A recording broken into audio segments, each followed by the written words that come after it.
ఓం సాయిరామ్. శ్రీ సచ్చిదానంద సంస్థ సద్గురు సాయినాథ్ మహారాజ్కి జై. సాయి కుటుంబ సభ్యులందరికీ నమస్కారం అండి. అందరూ ఎలా ఉన్నారు? అందరూ కూడా ఆయురారోగ్యాలతో సుఖ సంతోషాలతో ఉండాలని మనస్ఫూర్తిగా కోరుకుంటూ, అలాగే ఆ బాబావారి ఆశీస్సులు మనపై ఎప్పుడూ ఉండాలని మనస్ఫూర్తిగా కోరుకుంటూ ఈరోజు వీడియో అయితే మొదలు పెట్టబోతున్నాను ఫ్రెండ్స్. ఈరోజు వీడియోలో బాబా గారు మనకు తెలియజేయబోతున్న సందేశం ఏమిటి అంటే, బిడ్డ, చూసిన వెంటనే కాదు అనకుండా ఒక్కసారి నా నుదుటిని తాకు. నీ కోసం ఒక తీపి కబురు ఎదురు చూస్తూ ఉంది. శుభవార్తతో వచ్చాను, కాదని వెనక్కి పంపవద్దు బిడ్డ అనేసి బాబాగారు అయితే ఒక మంచి సందేశాన్ని అయితే తెలియజేయబోతున్నారండి. ఇక ఆ సందేశం స్టార్ట్ చేసే ముందు అందరికీ ఒక చిన్న రిక్వెస్ట్ ఫ్రెండ్స్, నా వీడియోని అయితే ఎక్కడ స్కిప్ చేయకుండా చూడండి. నా వీడియో కనుక మీకు నచ్చినట్లయితే ఒక చిన్న లైక్ చేయడం మాత్రం మర్చిపోకండి ఫ్రెండ్స్. ఇక వీడియో అయితే స్టార్ట్ చేద్దాం. బిడ్డ, నీవు ఏది పోగొట్టుకున్నా కానీ అది తిరిగి పొందవచ్చు, కానీ నీ సమయాన్ని పోగొట్టుకుంటే మాత్రం తిరిగి పొందడం అనేది చాలా కష్టమవుతుంది. ఒక్కసారి నీవే ఆలోచించి చూడు.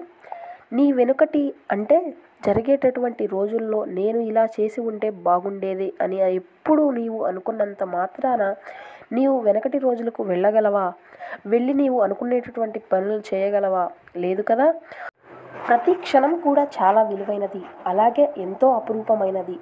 నీవు ఆ సమయాన్ని ఎలా అయితే ఉపయోగించగలుగుతావో దాన్ని బట్టే నీ యొక్క భవిష్యత్తు కూడా ఉంటుంది. ఇక నుండి నీవు జీవితంలో ఒక్క క్షణం కూడా వృధా అయినా సరే దాన్ని మాత్రం నీవు తిరిగి పొందలేవు. కాబట్టి నీవు జాగ్రత్తగా ఉండు, గుర్తించుకొని నడుచుకోబిడ్డ.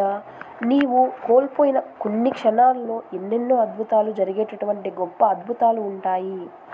ఇక నీవు జీవితంలో వచ్చే అవకాశాలను వృధాగా కాలక్షేపంతో వ్యర్థం చేసుకోకు. ఈరోజు నీవు వృధా చేసుకునేటటువంటి సమయం విలువ నీకు భవిష్యత్తులో అర్థమవుతుంది. నీవు ఇప్పుడు వృధా అయ్యే ఈరోజు ఆ సమయం నేను సద్వినియోగం చేసుకుంటే ఈరోజు నాకు ఈ పరిస్థితి ఎలా ఉండేది కాదు, నాకు మెరుగైన జీవితం వచ్చేదేమో, ఇప్పుడు ఇంకా ఉన్నత స్థాయిలో ఉండేవాడిని కదా అని, నా జీవితంలో నేను సాధించాలి అనుకున్నది తప్పకుండా సాధించేవాడినేమో అని నీవు అనుకుంటూ ఉంటే ఇప్పుడు నీకు ఏదైనా ఉపయోగం ఉంటుందా? కాబట్టి నీ మంచి కోరి చెబుతున్నాను. కాబట్టి భగవంతుడు మనకు ఇచ్చేటటువంటి అవకాశాన్ని సద్వినియోగం చేసుకోవాలి. ఆ భగవంతుడు ఎప్పుడూ కూడా మనకు మంచి అవకాశాలని ఇస్తూ ఉంటాడు. కానీ మనం ఏ విధంగా సద్వినియోగం చేసుకుంటామా అది కేవలం మన యొక్క పరిస్థితులపై మాత్రమే ఆధారపడి ఉంటుంది. భగవంతుడు నీకు ఇచ్చిన గొప్ప వాటిలో అపురూపమైనది సమయం. ఆ సమయంని, ఈ అపురూపమైనటువంటి వరాన్ని నీవు దుర్వినియోగం చేసుకోకు. ప్రతి క్షణం నీవు నీ లక్ష్యం కోసం పోరాడుతూ ఉండు. ఈ క్షణంలో అది పొందకపోవచ్చు, దీనివల్ల నీవు నిరాశ చెందవచ్చు, కానీ నీవు నీ ప్రయత్నం నీవు ఆవవు కదా. అలా ఆపితే ఎంతో బాధపడతావు. కాబట్టి నీవు నీ ప్రయత్నాన్ని ఎప్పుడు కూడా ఆపకు బిడ్డ. నీవు ఎంత శ్రమిస్తే అప్పుడే నీకు కాలం కూడా అంత తోడవుతుంది. కాబట్టి వృధా ప్రసంగాలతో, కాలక్షేపాలతో, అనవసరమైనటువంటి ఉన్నవి లేనివి వాదనతో నీవు సమయాన్ని చాలా వృధా చేసుకుంటూ వస్తున్నావు. ఆ సమయం అంతా కూడా నీ లక్ష్యంపై దృష్టి పెడితే 10 మందికి ఆదర్శంగా నిలుస్తావు. నిన్ను చూసి మరికొందరు వారి యొక్క భవిష్యత్తును ఏర్పరచుకోవాలి. కాబట్టి నేను చెప్పేటటువంటి ఈ మాటలను శ్రద్ధగా ఆలకించు. ఒక్కసారి నీవు నీ జీవితంలో ఆనందంగా మార్చుకోవడానికి ఆలోచించి అడుగు వేయి. నీతో మాట్లాడుకో, నిన్ను నీవే ప్రోత్సహించుకో. ఇది నీ కష్టంతో నీ జీవితానికి పునాది వేసుకునే సమయం. కాబట్టి ఈ సమయాన్ని నీవు సద్వినియోగం చేసుకొని ఉన్న స్థాయికి వెళతావో, లేదా ప్రస్తుతం గడిచిపోతున్న రోజుల కోసం సమయాన్ని వృధా చేసుకుంటావో అది అంతా కూడా నీ చేతుల్లోనే ఉంది బిడ్డ. నీకు ఏది మంచో ఏది చెడో తేడా తెలియాలి అని, ఈ తేడాలను తెలుసుకొని నీ జీవితంలో ఎంతో చక్కగా ఎదగాలి అని నేను ఎక్కువ కోరుకునే వారిలో మొదటిగా వాడిని. కాబట్టి నీవు నా యొక్క సహకారం ఎప్పుడూ ఉంటుంది. ఈ విషయంలో మాత్రం నీవు ఎప్పుడూ కూడా భయపడవలసింది అవసరమే లేదు బిడ్డ. కాబట్టి నీవు ఎప్పుడూ కూడా నా సహకారం నీకు తోడుగానే ఉంటుంది. ఇది అక్షర సత్యం. ఈ విషయాన్ని నీవు ఎప్పుడూ మరవవద్దు. ఇక నీవు కోరుకున్నది నేను ఇవ్వడం మొదలు పెడితే నీవు ఇప్పటికే పూర్తిగా ఆపదలో చిక్కుకొని బాధలను అనుభవిస్తూ నన్ను కూడా మర్చిపోయేవాడివి. నీకు ఎప్పుడు మంచి చేయాలో అన్నది కూడా నాకు బాగా తెలుసు. నీకు మంచి కలిగేది ఏదో, కీడు కలిగించేది ఏదో కూడా నాకు బాగా తెలుసు బిడ్డ.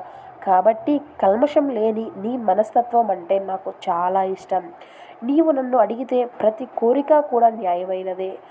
అన్నిటికంటే నీవు ఏది కోరుకున్నా దాన్ని మనసులో ఏది కూడా దాచుకోకుండా ఉన్నది ఉన్నట్లుగా నాతోనే చెప్పుకుంటావు. నన్ను ఎంతగానో నమ్మినటువంటి నీకు అంతా మంచి జరిగేలా చూసుకోవడం నా బాధ్యత కదా. మరి నా చెయ్యి పట్టుకొని నాతో రా.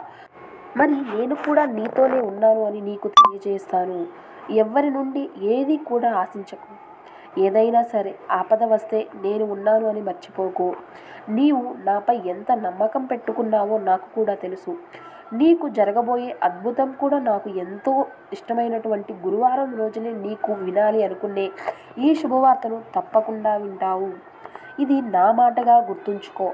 ఇక ఈ సందేశాన్ని నీకోసమే పంపాను అని మనస్ఫూర్తిగా నమ్మి నీ కష్టాన్ని నమ్ముకొని కాలాన్ని వృధా చేయకు. తప్పకుండా నీకు విజయం అనేది సాధిస్తావు. ఇదే నేను నీకు చేస్తున్నటువంటి ప్రమాణం. కాబట్టి నీవు నాపై నమ్మకాన్ని ఉంచు. శ్రద్ధ సబూరితో ఉండు. కేవలం నీ కోసమే నేను వస్తున్నాను బిడ్డ. నీ వద్దకు వచ్చినప్పుడు నీవు ఉన్నటువంటి బాధలు అన్నీ కూడా క్షణంలో మర్చిపోయి నీ మనసు అంతా కూడా ఎంతో ప్రశాంతంగా ఉంటుంది. నీకు సేవా మార్గమే ఎప్పుడూ మేలు చేస్తుంది. కాబట్టి మనసారా వేడుకో. నీవు ఎప్పుడైనా సరే కేవలం నా అనుగ్రహాన్ని కోరుకో. అంతే. నేను చేసేటటువంటి మాయలు కాదు. నా కోసం నీవు చేసేటటువంటి ఆర్భటమైనటువంటి పూజలు కూడా నాకు అవసరం లేదు. ఇక దాని గురించి నీవు ఎక్కువగా ఆలోచించిన అవసరమే లేదు. కేవలం నీవు పూజ చేస్తేనే నిన్ను అనుగ్రహిస్తాను, నీవు అడిగినవి నెరవేరుస్తాను అని నీవు అనుగ్రహించడం కేవలం అది భ్రమ మాత్రమే. నాకు పూజ చేయకపోయినా పర్వాలేదు. నీ మనసారా నీ మనస్ఫూర్తిగా సాయి అనే పిలుపు చాలు బిడ్డ. నీవు ఏ ఆపదలో ఉన్నా ఎక్కడున్నా సప్త సముద్రాలు దాటి అయినా నీ ముందుకు వస్తాను. ఇది నీకు కూడా తెలిసిన విషయమే కదా. ఇంకా ఆలోచిస్తున్నావెందుకు? కాలాన్ని వృధా చేయకుండా నీ యొక్క లక్ష్యంపై దృష్టి పెట్టి నీవు అనుకున్న దానిలో విజయం పొందాలి అని మనస్ఫూర్తిగా కోరుకుంటూ నిన్ను ఆశీర్వదిస్తున్నాను. నీ విజయం కోసం నీవు ఎంతగా ఎదురు చూస్తున్నావో నేను కూడా అంతే ఎదురు చూస్తూ ఉంటాను. కానీ నన్ను మాత్రం మర్చిపోకు అని బాబాగారు అయితే ఒక మంచి సందేశాన్ని అయితే మనకు ఇలా తెలియజేశారు అండి. ఈ సందేశం మీ అందరికీ నచ్చింది అని అనుకుంటున్నాను. ఈ సందేశం కనుక మీకు నచ్చినట్లయితే ఒక చిన్న లైక్ చేయడం మాత్రం మర్చిపోకండి ఫ్రెండ్స్. మరో చక్కని బాబాగారి సందేశంతో రేపు మళ్ళీ కలుసుకుందాం.